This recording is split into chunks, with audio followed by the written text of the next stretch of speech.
els dos ja fa molt de temps que fem música, de fet hem fet els mateixos estudis musicals i sempre hem anat coincidint en algun grup o altre, i ja doncs, a casa sempre hem tocat plegats juntament amb la nostra germana, que també fa música.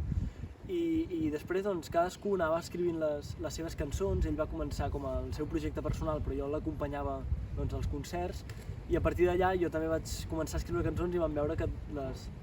dos tipus de manera de fer música doncs, anaven cap al mateix camí, i vam decidir fer-ho plegats perquè és això, no? La música parla més o menys del mateix, el tipus de música doncs, és també molt semblant, i vam veure que era oportú doncs, fer un projecte junts. Sí, jo crec que el Martí i jo coincidim en que fem música doncs, com per autocurar-nos o per explicar-nos les coses. Els dos som unes persones potser molt vergonyoses, molt íntimes, i a través de la música és com expressem el missatge doncs, de les coses que ens passen.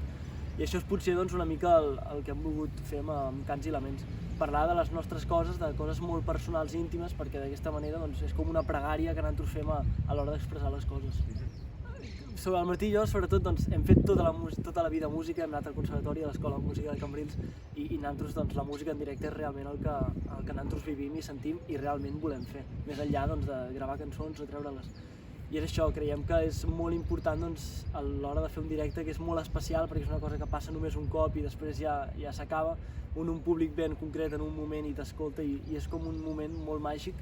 I ho hem volgut fer així, ens hem volgut acompanyar d'una banda, en els directes estarem el Martí i jo, però a part 3 músics més, i ho hem volgut fer així doncs, per donar un missatge i fer com una cosa molt més íntima i més personal.